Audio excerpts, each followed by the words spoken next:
For an FCS school to get the run of quarterbacks they had, it started with Steve Walker.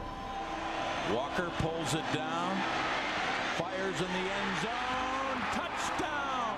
And then you have Brock Jensen, who left as the all-time wins leader in FCS history as a quarterback.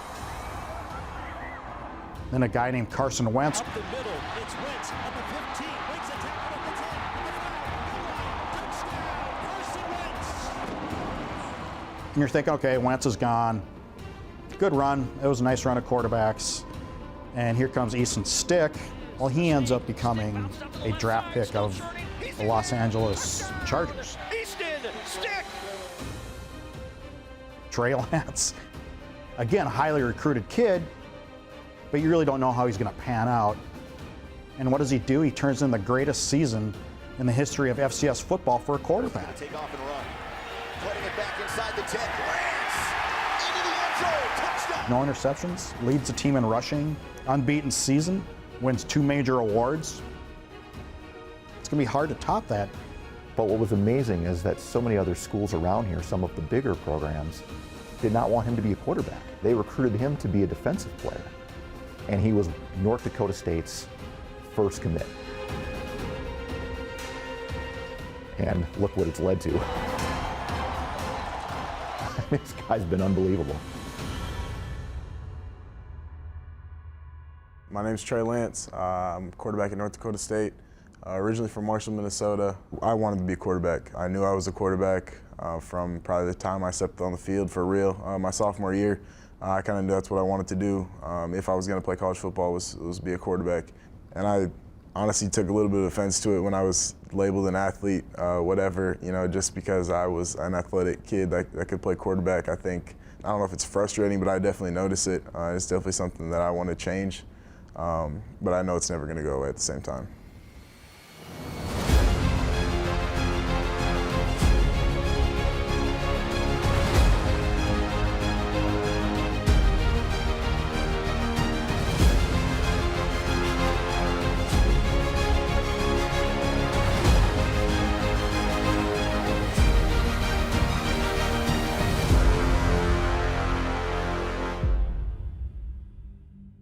I think it's too into the moment right now for a lot of people to understand exactly what they're seeing. Nobody really goes to a game and goes, I'm watching history. They go there because they want to watch their team win, have a good time, go tailgate. I never thought 33 would be broken in my lifetime.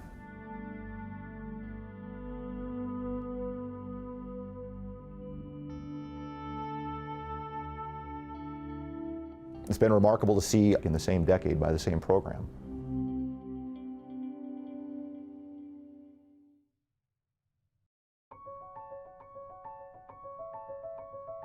North Dakota State football goes back decades.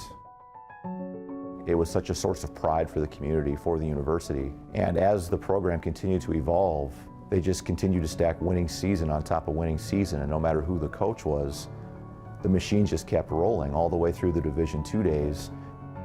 In the 80s into the 90s, there was so much success that this foundation was laid. Then we transitioned into Division I. Craig Bull, came on during that transition as the head coach, and he really built a foundation of winning. He knew how to do it at that level. You know, they talk about the Bison culture. Craig Bull really instilled that here. The thought of going Division I was still a scare for a lot of people around here because they weren't sure, are we really ready for this next step? You know that Bitmoji where everybody looks up in the sky? That exactly was what I think the reaction was.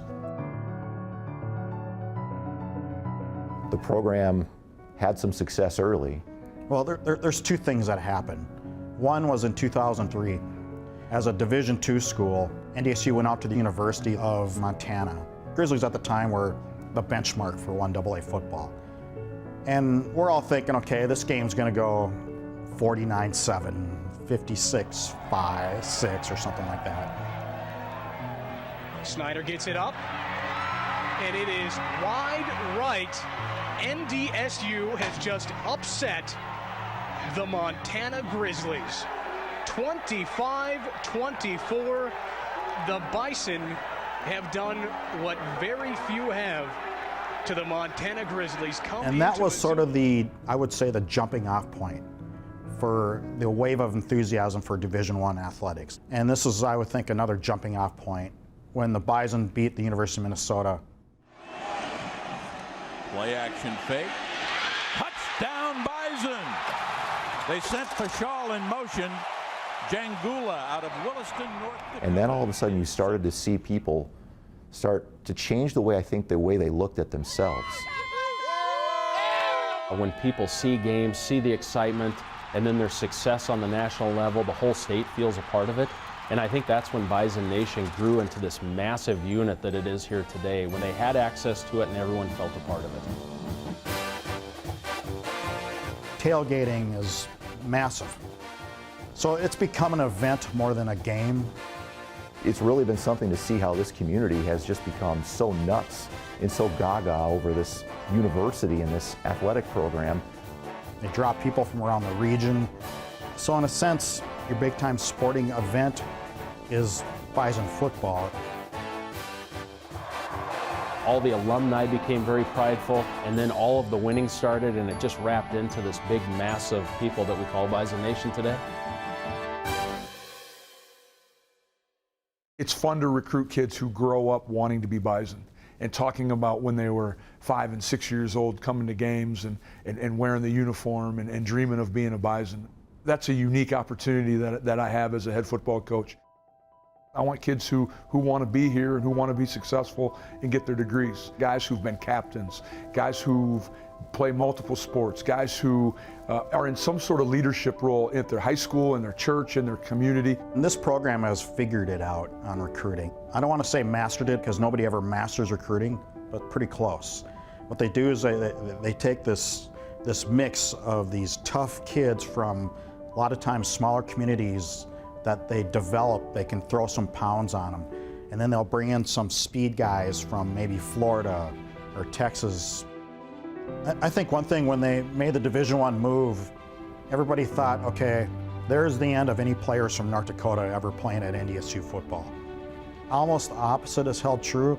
I think they found these kids from the smallest of communities. Cordell Volson is from rural Balfour, North Dakota. It was kind of a dream come true to come here. You grow up watching them and just thinking these guys are superstars, you know, and North Dakota State is your NFL team. You know, if Coach Hedberg wouldn't have came and knocked on the door, it's like, shoot, half the guys here would be back home farming or working or doing whatever, so it kind of just opens up a lot of doors. You get to see a lot of cool places, you know, you do a lot of things you wouldn't have done otherwise. And so they find these guys who think nothing of getting up at 5 a.m., going working on the farm, go to school, go to practice, come home, get up at 5 a.m., do it over again. Anytime you talk about North Dakota State, you talk about the state of North Dakota, toughness needs to be an adjective that you use to describe us. They find these guys that just buy in and are almost trouble-free. I don't care how fast you are, how quick you are, how great of hands you have, or what your coverage skills are. If you're not a good character and you're not willing to take care of your classwork, NDSU is probably not the place for you.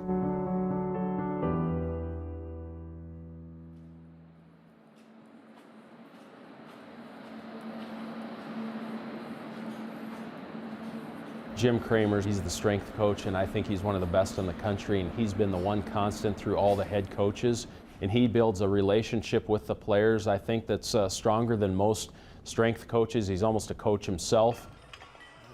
You know, the MVP of this program is Jim Kramer. He came here in 2002, is still here. The players swear by him. He's around the players more than the coaches. He's the guy who's taken a lot of these kids who are so raw when they get here, just so raw physically, and just develops their lean muscle mass. He's just done such a great job, and the players really respect him, so he's a big part of it. I write about it, so I think I have a pretty good idea on it. I wrote a book about it. It starts with culture, and nobody was more important in the rise of the Dynasty than Jim Kramer. Okay, One person, all right, is not more important than another person. One person doesn't make this program. All right, this program is about people. People make the program, not one person. That's my reaction. The emphasis that he puts on the details, how hard he is on us, you know, he really treats everyone the same, regardless of if you're a 4-year starter or if it's your first day on campus. I think just the culture that he, you know, it's in his blood. It really is. The person who's going to have the most interaction with our players over the course of the year is going to be the strength and conditioning coach. So he has to be the very best as far as physical development and mental development, and we have it. As a strength and conditioning coach, you want to kind of be a reflection of the head coach, and what he emphasizes in practice or at practice that day needs to be emphasized in the weight room. Everybody needs to be on the same page. Just having our players learn how to finish, whether it's finishing a drill, finishing the game, finishing the season, finishing the academic year, we even talk about it now. Things like that, and instilling that into the strength and conditioning program, that is what we're trying to do with the football program. Those are the biggest things that we remember as players, just that they're looking out for us, you know, on or off the field, but at the same time they're going to push us, you know, and get everything they can out of us. And Lance takes the snap, now rolling. There's something about the way this team prepares for games, how hard they practice. It's nothing I've seen or experienced in a lot of other places. And when you have that type of buy-in, great things happen, and we've seen that. Here's the thing about NDSU, though. I would not underestimate them. And I think a lot of these FBS programs do, simply because of geography.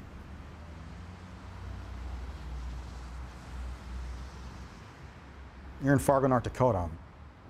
A lot of people in the country don't even know where that's at. It's closer to Canada than anything else. I mean, we're up here, fellas. We're damn near the Arctic Circle. When you go to school up here, it's cold. I mean, it is brutal.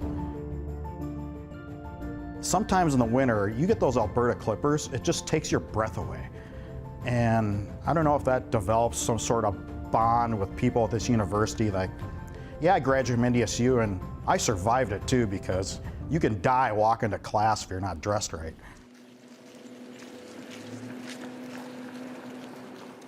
It is an FCS school, and it always will be, just because of geography. But there's a lot of FBS qualities about this program. The support, the players are treated well, the fans treat the players well, the players are good to the community, they volunteer. They're 9-3 against FBS. I mean, they match up pretty well against these programs because they're physical enough. They can handle the trenches.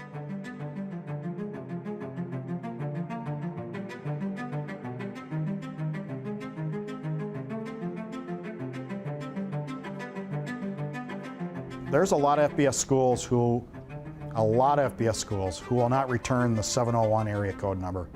They will not play them. No way. I wasn't sure they could win at Kansas State. I wasn't sure they could win at Minnesota. I certainly wasn't sure they could win at Iowa.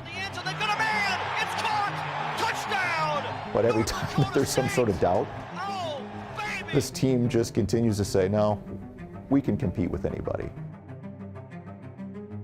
FCS football has gotten really good. It's competitive, it's hard-nosed, it's tough. It's become a really good level of football. And I hope people start to pay attention to it more, because I really feel like the level's only going to get better and better and better. It's on par with a lot of the G5 schools out there. And a lot of people that just have no idea really what FCS football is all about. And they see the label FCS and they just, you know, assume it's similar to Division II football. And I think we compete with a lot of FBS teams that a lot of people don't think that we can. When the success started to follow with some of the FBS wins, all of a sudden people said, wow, this North Dakota State program is pretty legit. And it just continued to build and grow into this dynasty now that we've experienced over the last decade. We went on this run starting in 2011 that hasn't stopped right now, 8 of 9 titles. It's our job to cover this team for better or for worse, and It's a lot better than worse, that's for sure. You know, it was just a unique situation. School located as far north as NDSU is, did an outstanding job. You always saw them in Minneapolis, getting the best players throughout the Midwest. I think as a whole team, everyone just helped each other along, and that was a huge part of our success. Helps you have a good quarterback. I know we're not an NFL caliber football team, but we play like them. We mimic them schematically, and I think that's critical when we do recruit quarterbacks. I think those young men come here and are able to handle the verbiage that goes with play calling, the in-game adjustments. Randy Hedberg, quarterback coach, NDSU. I played college football, and then I got drafted in the National Football League. I got drafted by Tampa out of college and played a couple years with them, and then a short time with the Oakland Raiders. Our offense is a pro-style type offense, and our quarterbacks, you know, get into a mentality of playing under center and a little bit out of the gun, and I think they get some good background in the pro game a little bit from our system, and I think it prepares them well to go to the next level. But obviously you got to have players that have some talent and that want to learn and have the intelligence level to do that and process at the line of scrimmage. So, and I think we've been very fortunate to have that over the last few years. North Dakota State's offensive system is extremely complex. There are a lot of different things that you have to understand and know how to do when you're under center. You're making the calls, you're putting guys in motion. The play that's getting run is what you see on the field, on how defense is aligned. They put a lot on these guys mentally, not just physically, but mentally, on how to run an offense. And it's such a huge challenge. It's not about throwing the ball 50 times a game. It's about playing good football and winning ball games that get you opportunities at the next level. It goes way back. There's been a lot of great players. I think in the Division II era, there was a lot of winning. That really set the foundation. Then the transition to Division I in the Great West Conference, I think really built the foundation for the talent level that had to move up to Division I. Steve Walker came in at quarterback and really set the stage there in that era. Steve Walker, who was the guy who beat Ball State. He was a Division II quarterback recruit who had Division I accuracy for an arm.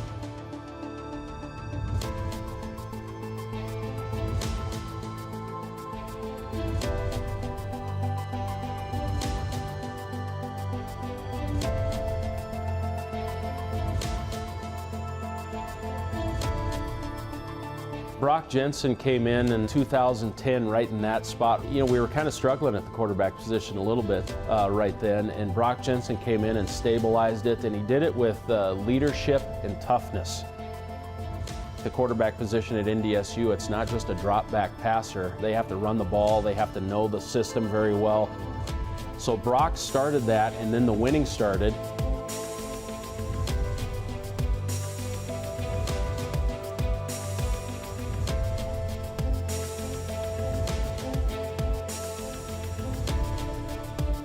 And then you enter Carson Wentz. I think we all knew he was going to be great. He waited 3 years before he even played. To the right, draw the wide man, shotgun snap. Had a really good arm. The stature, he had a big kid, 6'5", could really run. When he started playing, he really elevated everything.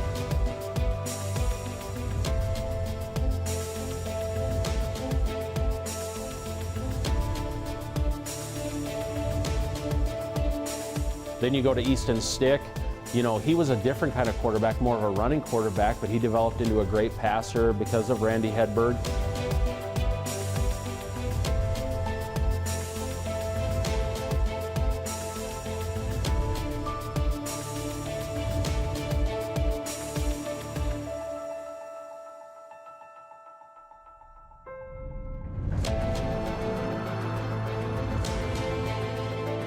All four of these quarterbacks are just hard-nosed, tough competitors that just refuse to lose.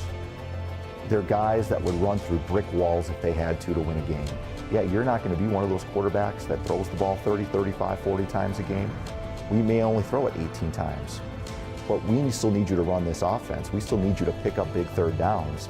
We still need you to understand that you're still an integral part of this system. Every single one of those guys understood that. That group of guys just took this program to another level, had to start from somewhere. And for a Division I FCS program to really bring in that many in a row is beyond belief, really. Steve Walker, Brock Jensen, Carson Wentz, Easton Stick. This is probably your next guy here. Whenever Randy Hedberg tells us this kid is special, we know it's the truth because the proof is there. He has identified talent, developed talent, and when Randy said this kid is special, we all kind of knew at that point.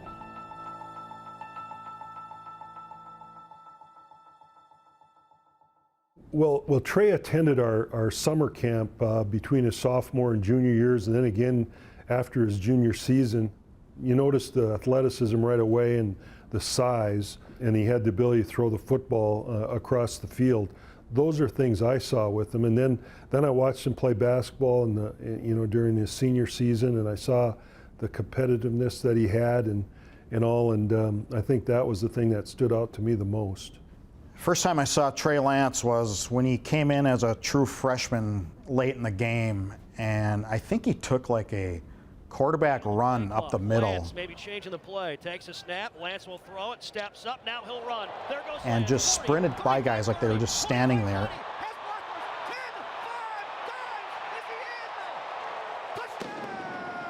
Then later in the season, I think he got in on a second game as a true freshman in that 4-game rule. Fumbled the snap, picked it up, and scored. Game number 2, he's out here now, he fumbles the snap, he'll run it up the middle, now he's going to bust it to the outside. Are you kidding me? Trot in there, Trey Lance. Touchdown! And I think we figured that out, and it only took 2 plays.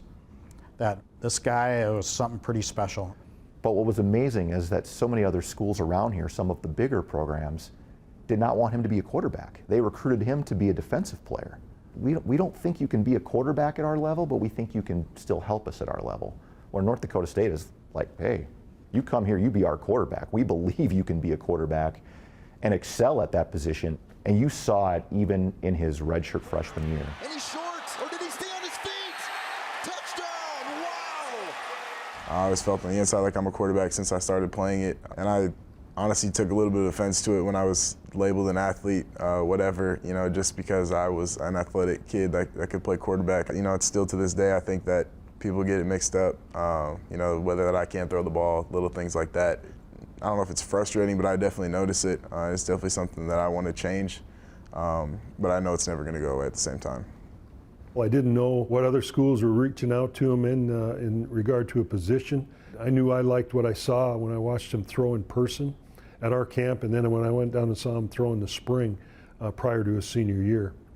So it was pretty evident to me we were going to recruit him as a quarterback. There's no place I'd rather be, looking back at it now. Obviously at the time I might have been frustrated with a couple schools that didn't think I would be a good fit for their program. When it really came down to it, I don't think that playing in bowl games was something that I wanted to do. I wanted the expectation to be playing for a national championship, winning conference championships. That's the expectation here, nothing's changed. So I'm really thankful for where I am and the decision I made. Oh man, the first time that I saw him throw the ball deep, it was at Target Field. It was his first touchdown pass to Phoenix Sproles. He threw this ball over the top in a deep ball, and it looked effortless. The first drive of the game, Lance goes back to pass, Phoenix Sproles running a fly down the left side, and Trey just threw this most perfect high-arcing pass. Phoenix made an unbelievable over-the-shoulder catch, but it was put where only Phoenix was going to catch it. I actually don't know how to explain it. It's just really cool how he just takes his time, knows where guys are going to be on defense, and for us, that's really big on offense because that's how teams win and lose games is turnovers. And when you have a quarterback that doesn't throw a single interception all year, you're going to be in good shape. So whatever he's doing, keep it up because it's working.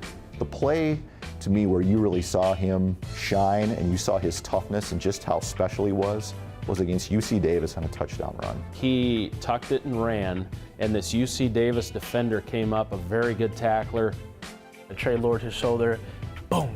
Trey just demolished the cornerback and ran through him like he was nothing. And I turned to the guy next to me, I was calling the game with him. We just kind of gave each other this look, like, wow, this kid's a redshirt freshman. The other play was the deep ball to Christian Watson in the Youngstown State game at Youngstown. It was a cold night, it was a miserable night, and he threw this deep ball that was just a perfect spiral. And Christian Watson right in stride. It was a big, long touchdown pass. Running over a guy in the run game, it's just the whole package that he has. All right, there's another example. Here we go. Here's another quarterback that NDSU has found. Even the other quarterbacks, when they were younger, I think he's more advanced as a freshman than they were as far as the preparation and the mental side of it. I guess the best thing I could say was I'm at the right place at the right time, you know, because I've had good players, and no question about it. We recruited well, and when I say that, it's not my quarterback, it's our quarterback, and we're very proud of that.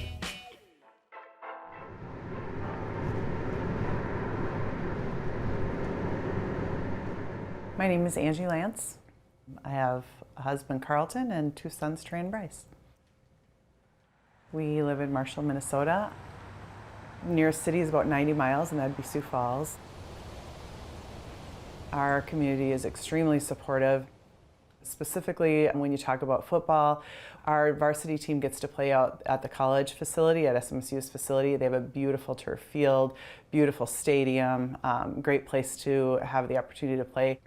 It's a place where people gather in the fall.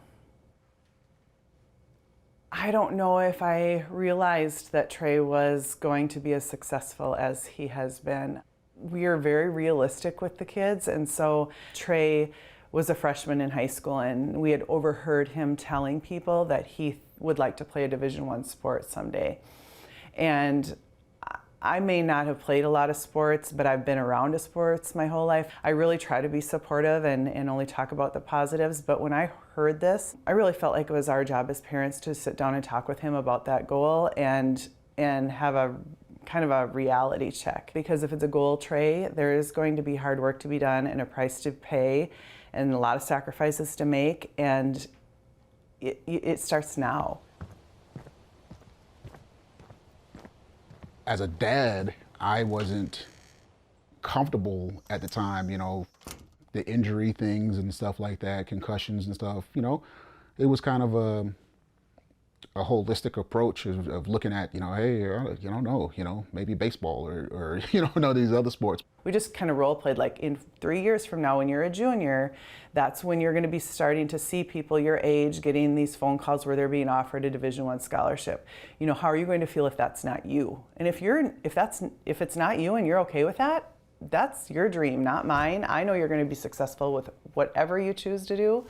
So I'd say the biggest thing that my parents emphasized was just what my goals were. You know, I had to write them down, things like that. And then also, you know, as far as achieving those goals, you know, they made sure I was doing what was necessary, you know, not kind of just going through the motions at practice, things like that. You know, people don't reach their goals by just doing the bare minimum.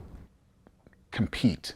You have to have that mindset in there all the time, and I think that's what, you know, the biggest thing that I've tried to instill in both my boys. Yeah, my dad played football at Southwest Minnesota State back home in Marshall, Minnesota. Got invited to the NFL Combine, played with the Houston Oilers at the time for a year, and then played with the Saskatchewan Roughriders in the CFL and then with the London Monarchs in the World League. And he actually played corner, which is a very different mindset than quarterback, so it was very different for me. My dad was probably the biggest influence on me football-wise and just competitiveness. My impact on Trey is, as far as, you know, coming from a defensive standpoint, is that he knows what I would look for. So as a quarterback, Trey understands that, you know, what a defensive back stance means. What kind of leverage does he have? Does he have inside leverage? You know, is there any tells that he gives? Taking care of the ball, you know, is this guy a heavy hitter or is he fake tough? You know, there are certain guys that you know, how to set a guy up, even when you're running the ball. If you're running the ball, you give him this, you make him come to ground zero. Now you can, you know, blow him up.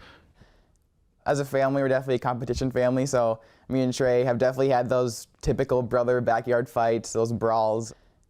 Coming from my dad as a defensive back and me and my brother as a receiver and quarterback, I think it all kind of works out perfectly as a perfect kind of blend because we're all teaching each other different things and we're all learning from each other, so it all kind of benefits all of us. They are super competitive. They both like to win, and neither of them will take it easy on the other, no matter the circumstance. But they also are very good brothers when it doesn't come to competing against each other. Yeah, you know, Trey and Bryce, unfortunately, I tell them all the time when I get mad at them, I said, if you guys weren't just like me, I would be just irate all the time. But we're just, it's hard for us all to play games together because it is very competitive.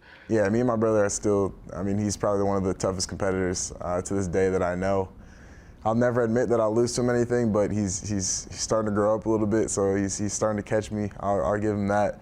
But you know, we're really close. I think, you know, we talk every single day, whether it's just about a game, a practice, or just, you know, how it's going. He FaceTimes with me during school. I have to tell him sometimes I'm in class, Trey, I can't FaceTime you at all times. He gets kind of mad at me sometimes for that, but just hard being away from him for so long at times, but yeah. He was a dynamic quarterback in high school. The film doesn't lie. If you looked at the film, there is no ifs, ands, or buts. Could he play safety? Absolutely. But at safety, I told him, I said, your skill set at safety is above average. Your skill set at quarterback is 5-star, is excellent. I'm Terry Ballman. I'm the head football coach at Marshall High School. About 800 to 850 students, and we're Class 4A in Minnesota. We've been undefeated at home since 2014. We share a field with Southwest Minnesota State, Division II school in town, so a very strong football school. Our kids love to play football. They're passionate about what they do, and they look forward to it all the time. We let our players go whatever position they wanted, and Trey came up to me and said he wanted to try quarterback a little bit. And I'm like, okay, he's probably going to be a running back for us. And then as we saw him play quarterback, of course, you know, the skills obviously came to the top, and then his leadership was fantastic, even as an 8th grader. And I remember coming home, and my wife asked me on what he's going to be like. I said, Trey's going to be a special player. I didn't know at the time he's going to be a quarterback for us, but we knew he was going to be a special player. Then 9th grade, he played his freshman year and shared the quarterback spot. And then as a sophomore, Trey was our JV person there and came out and did a great job running our JV. And then our varsity senior quarterback got hurt week 8, and we were trailing in the game, and Trey actually came in and led us to 2 touchdowns. He was just doing so good. He was throwing these passes. I was like, I didn't know he could do that. That was kind of the point where I was like, okay, like he's going to be something special for sure. Trey took over as starting quarterback, took us through the tournaments, and led us to state the next 3 years.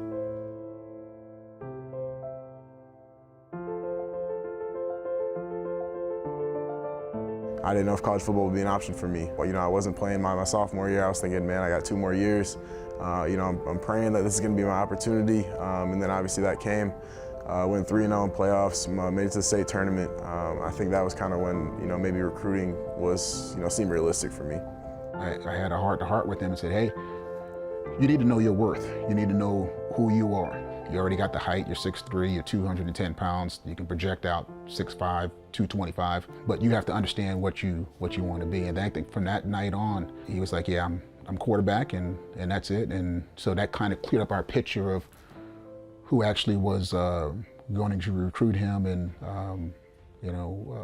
kind of clear up his picture from there. When the recruiting process started and he started to have some of the offers, I thought it was fantastic and exciting. For me, it was all about how I felt when we were in that one-on-one meeting with the coaches. And we had an opportunity to do quite a few of those. We had some offers. NDSU's the one that stuck out the most, and I think actually recruited him for quarterback without any issue.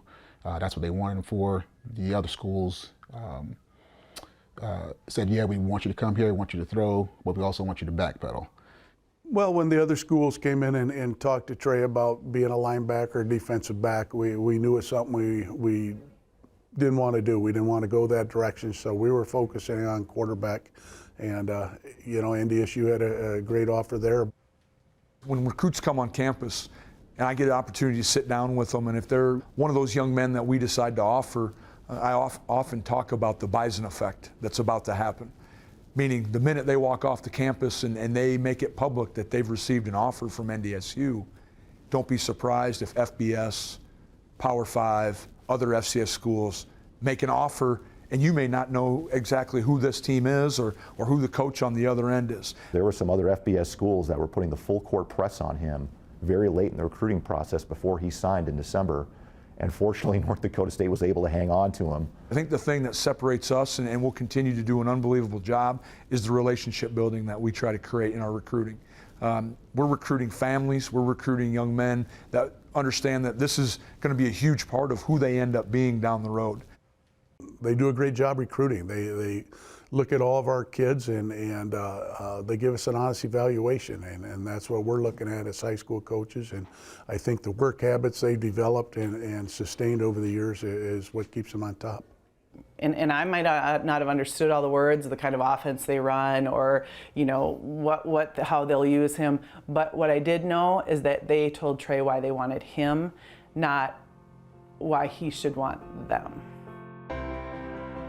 Being here at North Dakota State, being able to come and meet guys like Easton Stick, being able to learn from him for a year and then have the opportunity to compete as a redshirt freshman for the starting spot was probably the biggest thing that attracted me here. I kind of got to shadow Easton for the rest of the year, which is a huge blessing for me. Just being able to really just literally copy everything he does. Whenever he was down here and I didn't have class, I was down here with him. The maturity that he had and the experience obviously was incredible. Winning 49 games doesn't just happen. You know, it'd be easy to say, we don't want this next guy to be as successful as I was, but it hasn't been that way. Every quarterback that's left has tried to prepare the next guy to take over and be ready to lead the program, to lead the offense, to be the guy that can continue this tremendous run. And it's worked out that way so well that mentorship has been a big part of why all these quarterbacks have had so much success.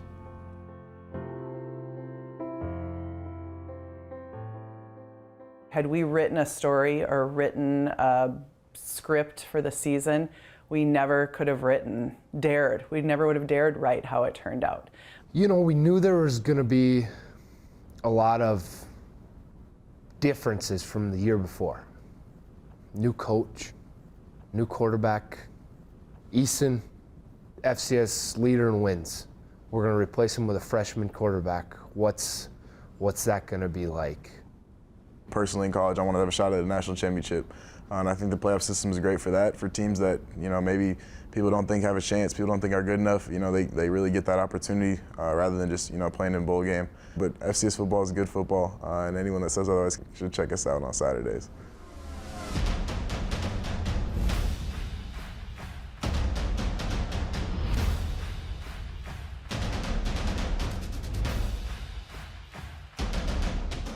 Nickel State, I was my touchdown, but I got to credit Trey on this one.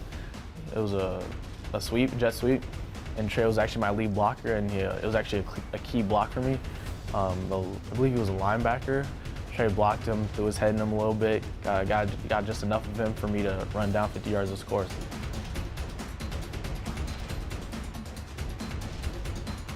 Montana State playoff game. His throw to Christian Watson, Trey made a great read, saw how the safeties were playing, threw it deep to Christian. Christian caught it and outran everyone for a touchdown. And that was just his pocket presence. He was just sitting in the pocket, read the safety, saw the safety was down, threw it over his head, touchdown. So he can trust people, he can block, he can throw in the pocket. What else? Speed, I guess he can run a little bit. Our offense was kind of stagnant in the second half of the national championship game. And Trey, we ran a pass play. Trey drops back, blocking, look up. Trey's got the first down. pretty soon he's in the end zone.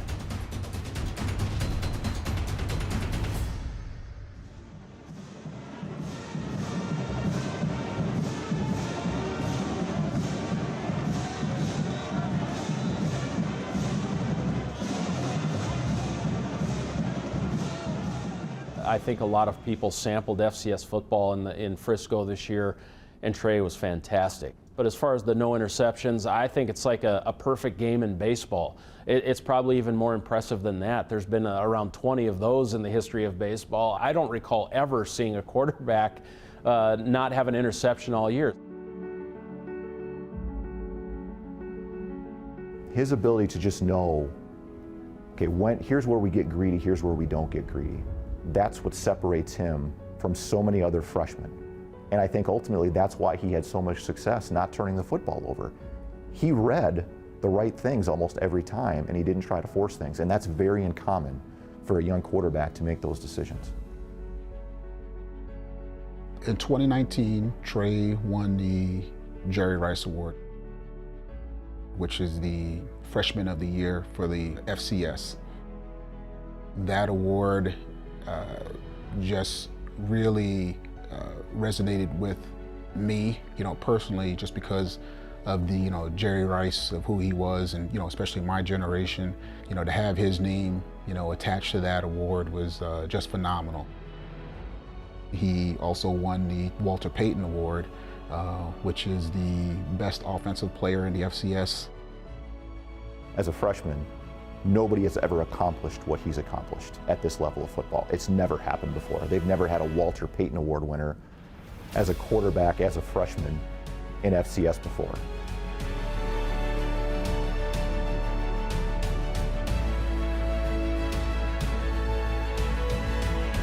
We're excited and happy for Trey. I won't say I'm surprised by his success.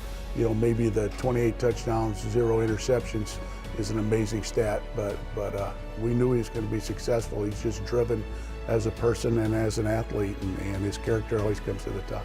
He respects the heck out of us, and we respect the heck out of him. So he's a special talent. I think more importantly than that, he's a really awesome human being too. He's been a great kid to get to know. What do you do now to get this guy better? His team goes 16-0. He doesn't throw an interception. What are you going to do next year, Trey? There's a lot of expectations. I think Trey can handle it. I am not sure I can.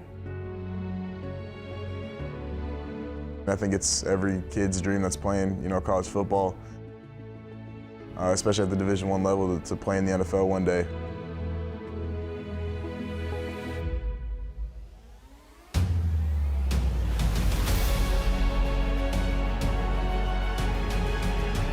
Being able to just know that we didn't let those guys down that played before us.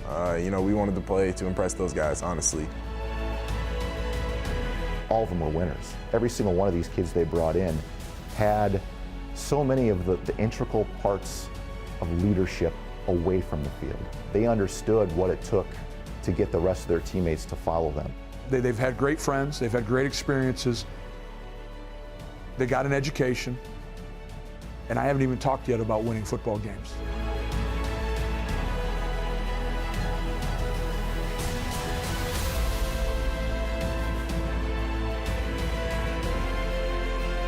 He's been talking about this his whole life. He's always wanted to play specifically college football. Just to see him playing at this level and keeping the NDSU tradition going and definitely not disappointing is something I'm so proud of.